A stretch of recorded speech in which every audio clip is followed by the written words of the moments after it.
There's a strange thing about exes. They leave pieces of themselves behind. Scraps of memories, whispers of broken promises, and fleeting shadows of what could have been. But what if those pieces weren't just metaphorical? What if an ex could haunt you, not in your dreams, but in your waking life? This is a tale of love gone wrong, betrayal beyond the grave, and the horrifying realization that some people don't let go, even in death. It began on a night thick with storms, the kind of night where the world outside feels hostile and every shadow seems to creep closer than it should. Lightning forked across the sky, momentarily illuminating the dingy alleyways of the city before plunging them back into inky darkness. The rain fell in relentless sheets, its rhythmic drumming against the windows of Cara's new apartment, almost hypnotic. She told herself it was cozy. The dim light of her reading lamp, the muted hum of the city below, the wine glass balanced precariously on the arm of her second-hand couch. It was her sanctuary, her fresh start after months of chaos. But even as she turned the pages of her book, she found herself struggling to focus. The words blurred together, meaningless, as her mind drifted back to the fight. The final fight. Ethan's voice still echoed in her ears, sharp and venomous. "You can't just leave me, Cara. You don't get to walk away from this." His words had felt like a threat, though at the time, she had chalked it up to his usual melodrama. Ethan had always been intense, the kind of man who loved with a ferocity that bordered on suffocation. At first, it had been intoxicating, but over time, his love had begun to feel like a noose, tightening around her neck. She had been firm when she ended it. She had blocked him on every platform, changed her number, and even avoided places they used to visit together. It was drastic, but necessary. She didn't just want to move on. She wanted to erase him. And for the first time in years, she felt like she could finally breathe. But as the storm raged outside, her new apartment didn't feel like the haven she had imagined. The walls seemed to close in around her, the shadows in the corners darker than they should be. She blamed it on the unfamiliarity of the space. She hadn't even bothered to unpack most of her boxes yet, and the bare walls and empty shelves gave the place an unfinished, hollow feel. She tried to shake the unease, refocusing on her book, but then it happened. The sound that would change everything. A faint tapping. It was barely audible over the roar of the storm, but it was there, unmistakable. Tap, tap, tap. Cara froze, her heart skipping a beat as she strained to listen. The sound was coming from the direction of her bedroom, rhythmic and deliberate, like fingernails against glass. Her first thought was that it must be the wind. The storm was fierce, after all. Maybe a loose branch was knocking against the window. But something about the sound felt off. It wasn't random. It had a cadence, a purpose. She set her book down and stood, her bare feet sinking into the worn carpet. Her wine glass trembled in her hand as she took a cautious step toward the hallway. The apartment felt colder now, the air heavy with something she couldn't name. She told herself she was being ridiculous. It was probably nothing, a trick of the storm, or her imagination playing games. But as she reached the doorway to her bedroom, the tapping stopped. The silence was deafening. The only sound was the pounding of her heart, each beat echoing in her ears like a drum. She hesitated, her hand hovering over the light switch. She didn't want to see whatever was waiting for her in the darkness. But she couldn't stand there forever. With a deep breath, she flicked the switch. The room flooded with light, and for a moment, she felt a wave of relief. Everything was as it should be. Her unmade bed, the stack of boxes in the corner, the rain streaming down the window. She let out a shaky laugh, scolding herself for being so paranoid. Of course there was nothing wrong. She was alone. She had been alone for weeks. But as she turned to leave, something caught her eye. There was a faint smudge on the window, barely visible through the rain. Frowning, she stepped closer, squinting to make out the shape. Her breath caught in her throat as realization dawned. It wasn't a smudge. It was writing. One word, scrawled in the condensation on the glass. Remember. Cara stumbled back, her heart racing. The word was written in a jagged, uneven script, as though someone had scratched it into the fog with trembling fingers. She stared at it, her mind racing. How could it be there? She hadn't written it. No one else had been in the apartment. And yet, there it was. She grabbed her phone, fumbling to turn on the flashlight. The beam of light cut through the darkness as she scanned the room, her breath coming in short, panicked gasps. There was no one there. The room was empty, but the word on the window remained, mocking her. Remember. The storm outside seemed to grow louder, the wind howling like a wounded animal. Shadows danced across the walls, their shapes shifting and writhing like living things. Cara's pulse thundered in her ears as she backed out of the room, her mind racing with questions. Who had written the word? What did it mean? And why did she feel like she was being watched? She retreated to the living room, locking the bedroom door behind her.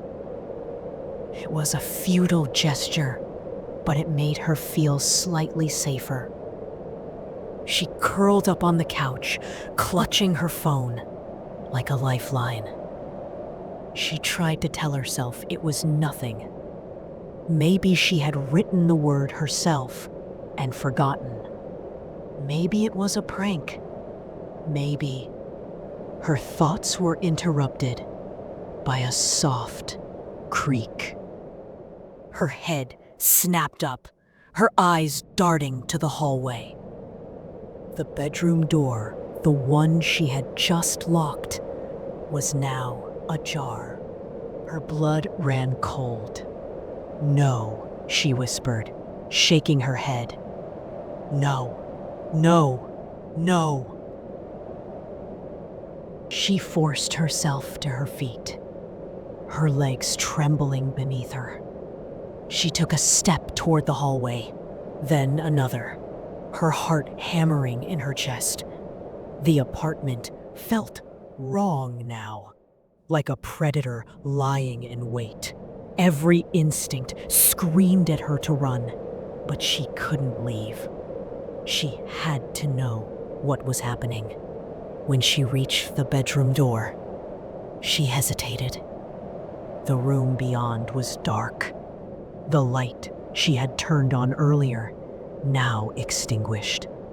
She swallowed hard, her hand trembling as she pushed the door open.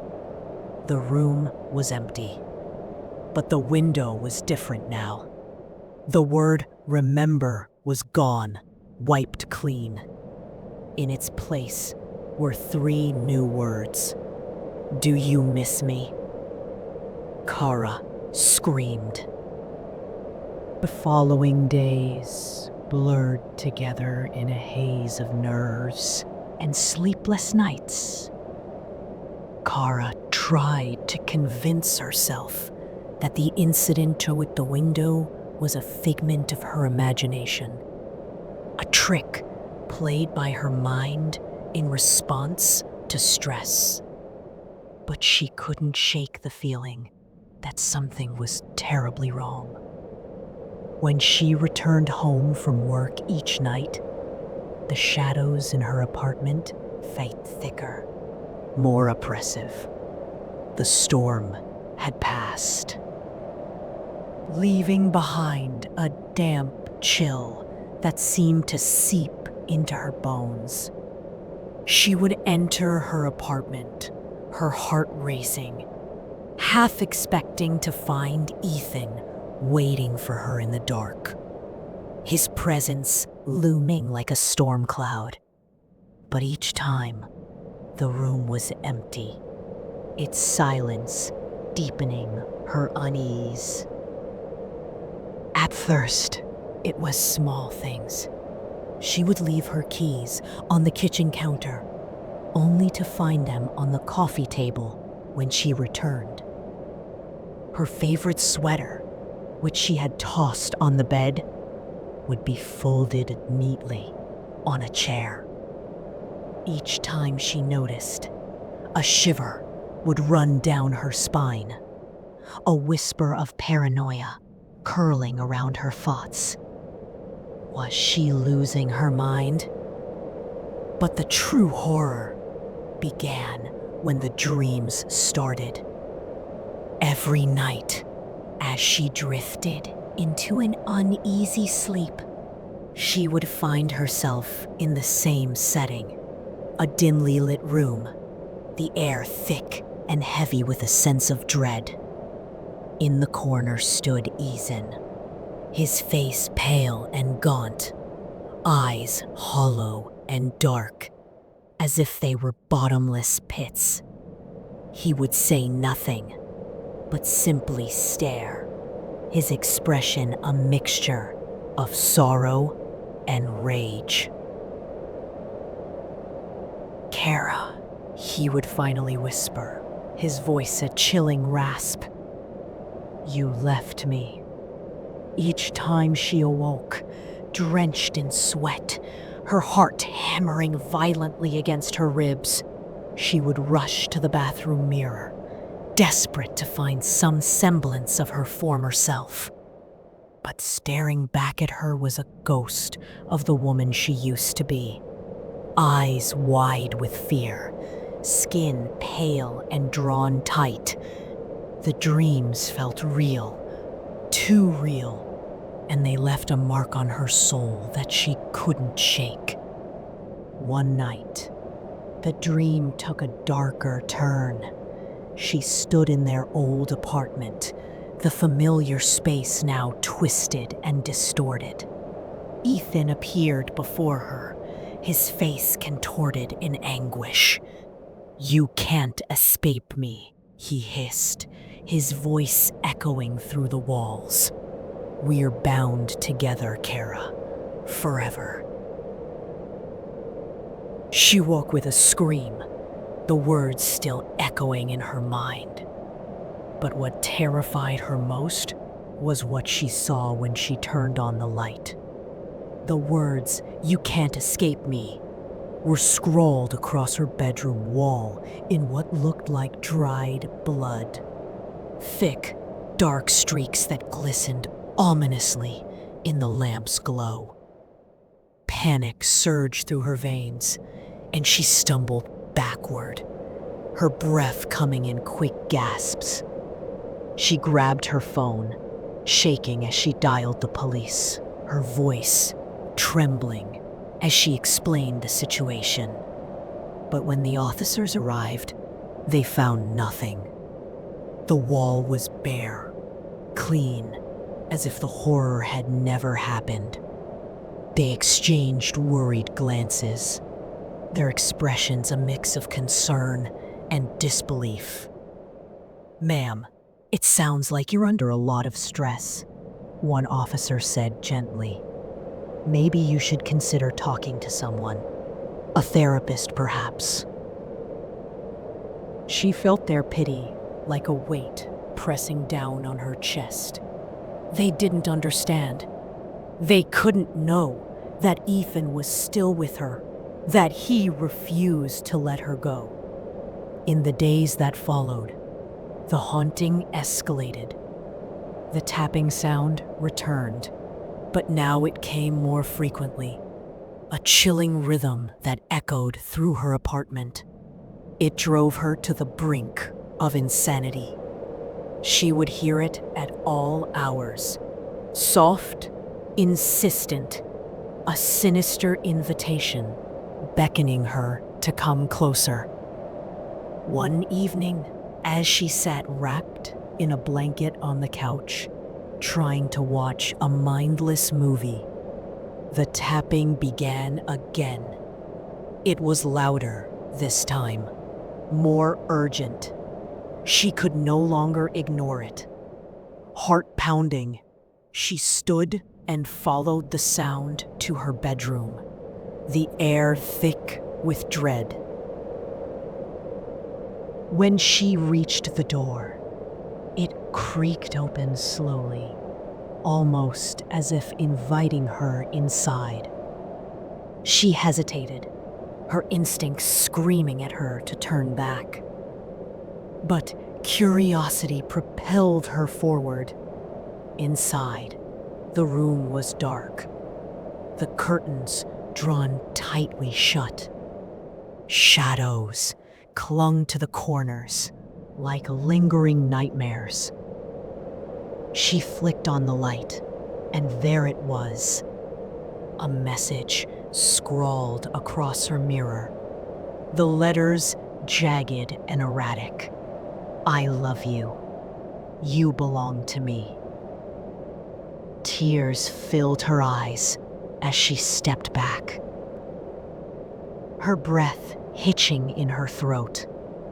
It was like standing on the edge of a precipice, a chasm of despair yawning before her. She was trapped in a waking nightmare, a horror show of her bone making. That night, she resolved to confront her past. She couldn't let Ethan's ghost control her life. She needed answers. The following day, she reached out to Marissa, one of Ethan's old friends, hoping for clarity. They met at a quaint cafe, the smell of freshly brewed coffee wafting through the air. But it did little to ease the tension knotting her stomach. Marissa was a kind woman, her warm eyes filled with concern as Cara recounted the events of the past week. Ethan was intense, to say the least, she said slowly, choosing her words carefully. He always believed that love was eternal, even after death. A chill ran down Cara's spine. "What do you mean?" "He was obsessed with the idea of soulmates," Marissa continued, her voice barely above a whisper. He used to talk about binding souls together for eternity. I thought he was just being dramatic, but I don't know, Cara. It was like he believed he could transcend death. Panic gripped her heart as Marissa spoke. She remembered the strange, black candles Ethan had kept in their apartment. The odd books filled with symbols and rituals that she had dismissed as mere curiosities. What if he had actually attempted some sort of dark magic? What if he had bound their souls together in a way that she couldn't escape? That night, as she lay in bed, every creak of the house made her jump. The shadows felt alive, whispering secrets she didn't want to hear. She tried to sleep, but sleep was elusive, slipping through her fingers like sand. And came the dreams again. This time, she was back in the room, with the shadows stretched like fingers toward her. Ethan stood before her, his eyes gleaming with a malevolent light. "You think you can escape me?" he hissed, his voice echoing in her mind. "You're mine, Cara. You'll always be mine." She awoke with a start, the remnants of his words lingering like a bitter aftertaste. It was then she noticed something new, a figure standing in the corner of her room, shrouded in darkness, watching her with an intensity that made her blood run cold. "Ethan?" she whispered, her voice shaking. But as she blinked, the figure melted away into the shadows, leaving her breathless and trembling. She was losing her grip on reality. The lines between the waking world and the nightmares were blurring, and she felt herself slipping deeper into a chasm of despair. She needed to confront the truth. She needed to face Ethan once and for all. Sleep had become a distant memory for Cara. She felt like a thread pulled taut, fraying at the edges, ready to snap. Each night brought new horrors.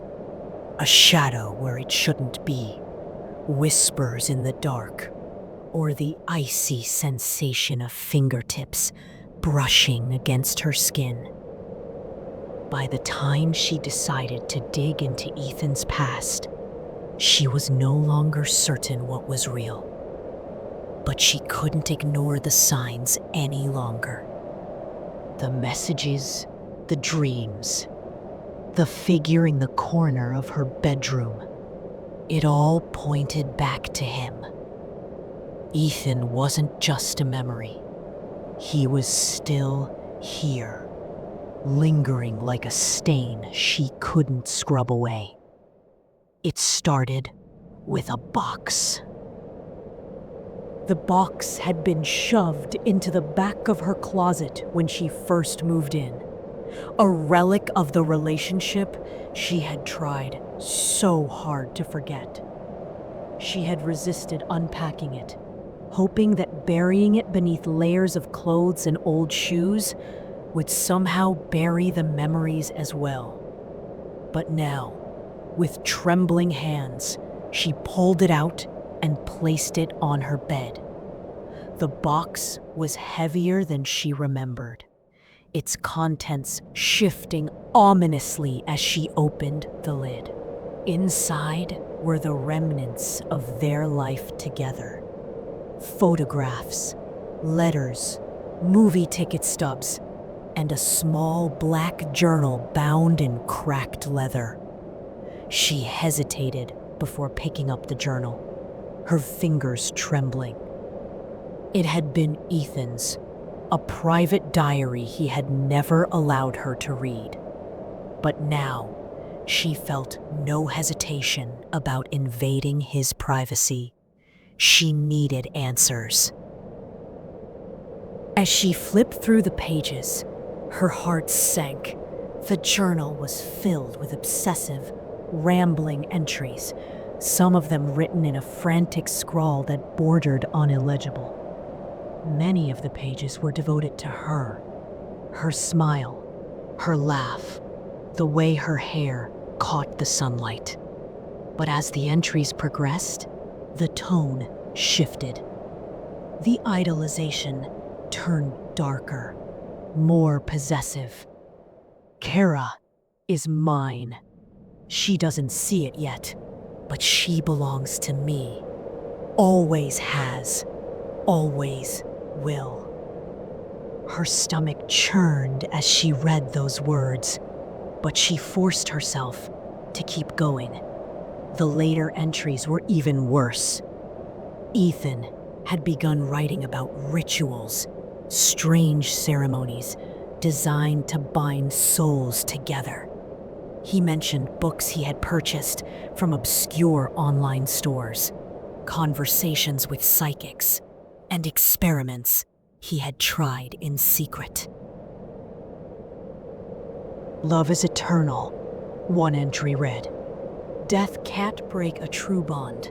If she ever leaves me, I'll make sure we're together forever. Cara slammed the journal shut, bile rising in her throat.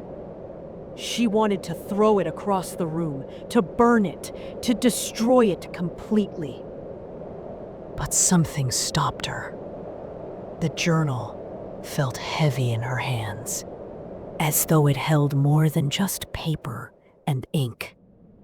It was a piece of Ethan, a fragment of his twisted mind, and it terrified her. She called Marissa the next day.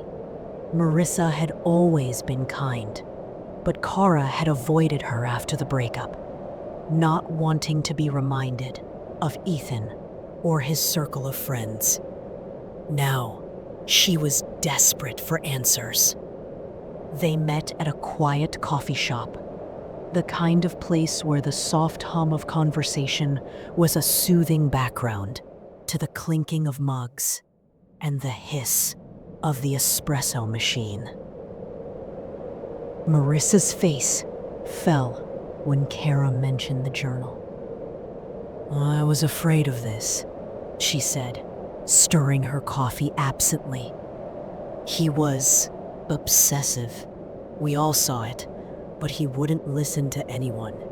He was convinced that you two were meant to be together, that it was fate. Did he ever talk about rituals? Cara asked, her voice barely above a whisper. Marissa hesitated, her eyes darting around the cafe, as though she feared someone might overhear. Yes, she admitted finally.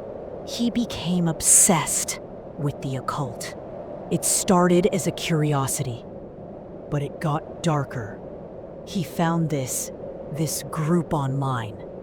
They were into some weird stuff. Binding spells, summoning rituals, things like that. I thought it was just a phase, but now... She trailed off, her expression haunted. Cara, he used to say that love was eternal, that even death couldn't break a true bond. I think he was trying to make sure you two could never be apart, no matter what. The words hit Cara like a punch to the gut. She felt lightheaded, the room spinning around her. You think he did something before he died? Marissa nodded grimly. I think he tried to bind your souls together. And if he succeeded... She didn't finish the sentence. She didn't have to. Cara's hands trembled as she gripped her coffee cup. "What do I do?" she asked, her voice cracking. "How do I stop this?" Marissa hesitated before replying. "There's someone you can talk to, a woman named Eliza. She's not exactly a psychic, but she's dealt with things like this before. She might be able to help." That evening, as the sun dipped below the horizon and shadows swallowed the city, Cara found herself standing outside a small, weathered shop tucked into a forgotten corner of town. The sign above the door read, "Eliza's Emporium of Mysteries." The letters faded and barely visible. The windows were cluttered with strange artifacts, crystals, tarot cards, and jars filled with substances Cara couldn't identify. She pushed open the door, the bell above it jangling softly. The air inside was thick with the scent of incense, and the room was dimly lit by flickering candles. A woman emerged from the back, her presence commanding despite her small frame.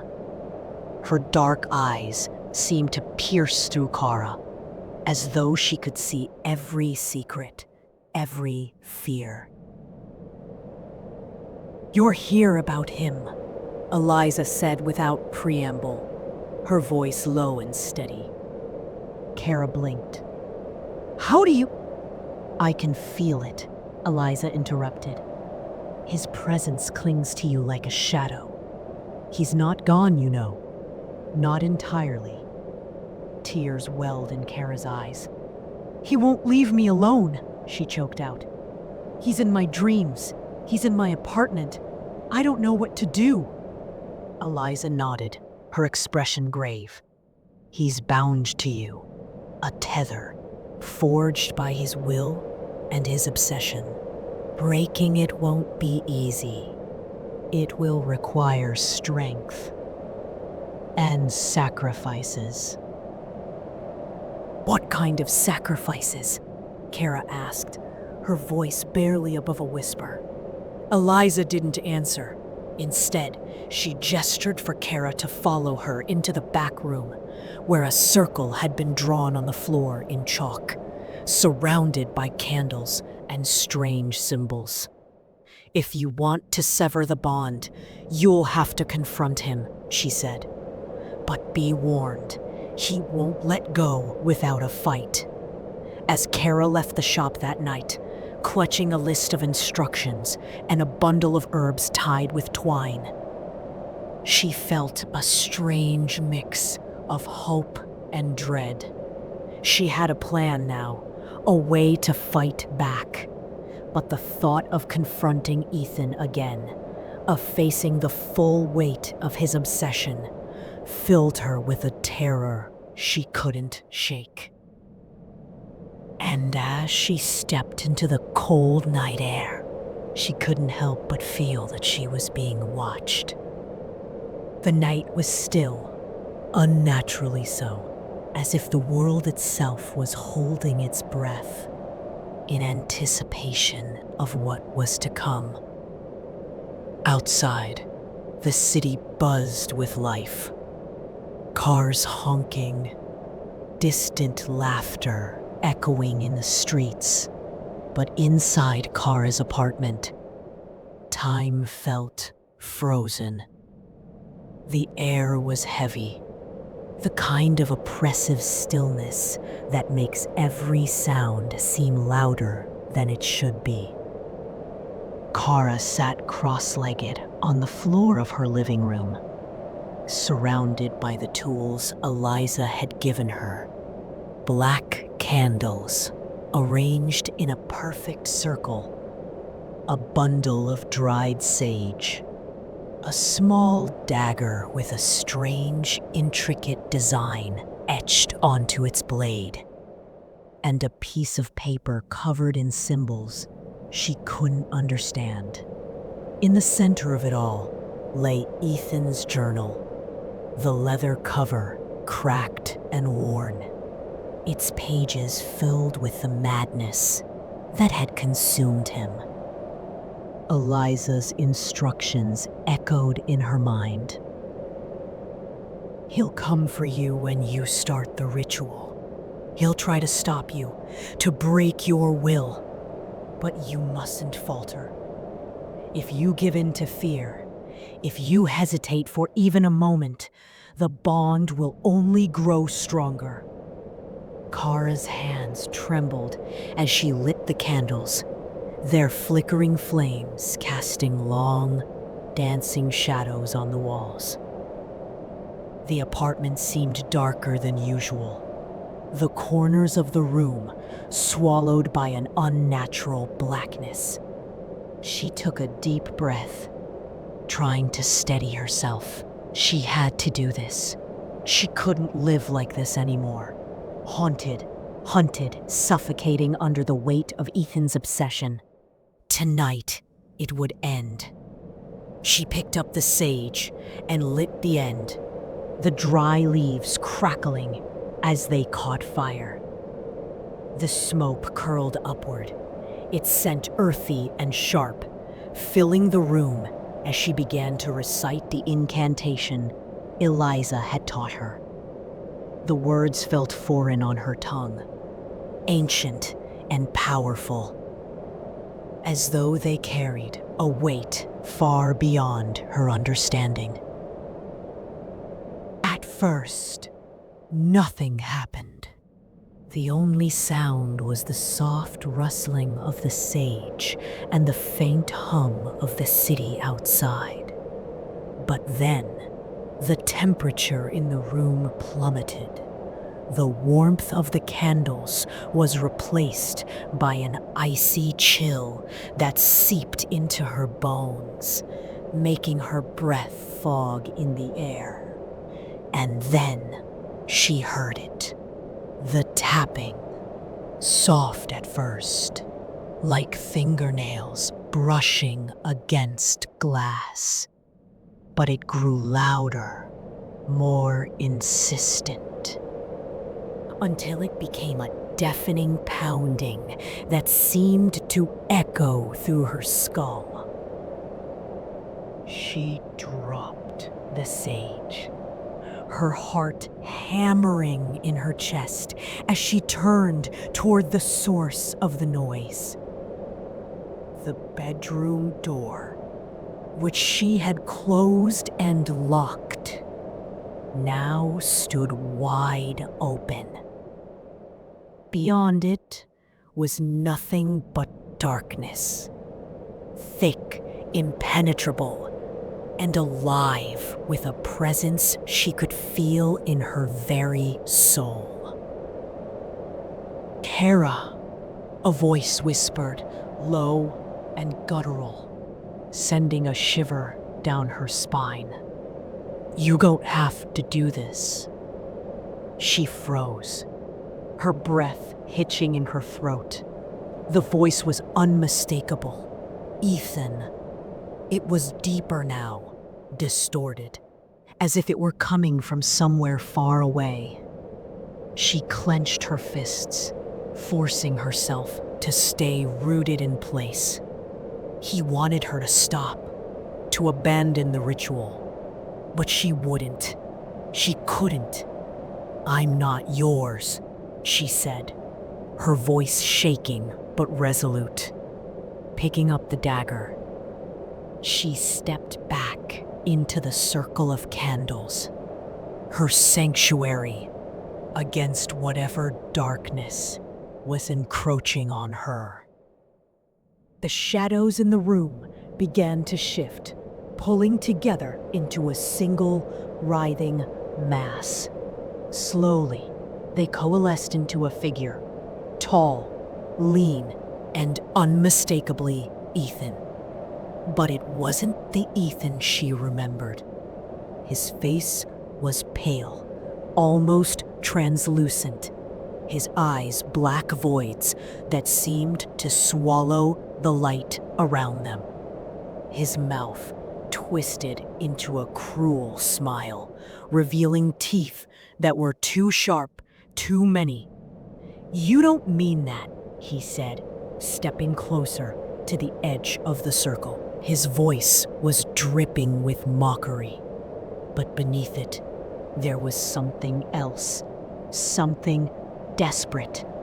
"You loved me, Cara. You still love me." She shook her head, tears streaming down her face. "No, Ethan. I loved the man you pretended to be, not whatever you've become." His smile faltered, and for a moment, she saw something flicker in his expression. Anger, pain, fear. But it was gone as quickly as it appeared, replaced by that same predatory grin. "You don't understand," he said, his voice growing louder, more forceful. "We're meant to be together. I made sure of it." He reached out a hand, the tips of his fingers brushing against the invisible barrier of the circle. The candles flickered violently, their flames nearly extinguished as the air grew colder still. Cara gripped the dagger tightly, her knuckles white. She had to finish the ritual before he broke through. "Eliza told me what you did," she said, her voice trembling but defiant. "You tried to bind our souls together. You thought you could control me, even in death." "I didn't try," Ethan snarled, his voice echoing with unnatural resonance. "I succeeded. You're mine, Cara, forever." "No," she whispered, raising the dagger over the journal. The final step of the ritual was clear. Destroy the object that tied him to this world. Ethan's journal, filled with his obsession, his rituals, his madness, was the anchor that held him here. If she destroyed it, she could sever the bond. But as she brought the blade down, Ethan lunged forward. The barrier shimmered and cracked, his form flickering like a dying light bulb. "Don't!" he roared, his voice filled with a mix of rage and desperation. "If you destroy it, you'll destroy me." "That's the point," she said through gritted teeth, tears streaming down her face. The blade pierced the journal, its pages splitting apart as a deafening scream ripped through the room. Ethan's form wavered, his features contorting into something monstrous. Inhuman, the candles blew out, plunging the room into darkness. But the scream continued, reverberating through her very soul. And then, silence. When Cara awoke, the room was bathed in the soft glow of morning light. The journal lay in tatters before her, its pages burned and crumbling to ash. The air felt lighter, the oppressive weight that had hung over her apartment finally gone. But as she stood and looked around, she noticed something. On the far wall, faint and barely visible, were two words scratched into the paint. "I'm sorry." A chill ran down her spine, but she forced herself to take a deep breath. Ethan was gone. She was free. But as she stared at the words, a small, nagging thought crept into her mind. Was it truly over?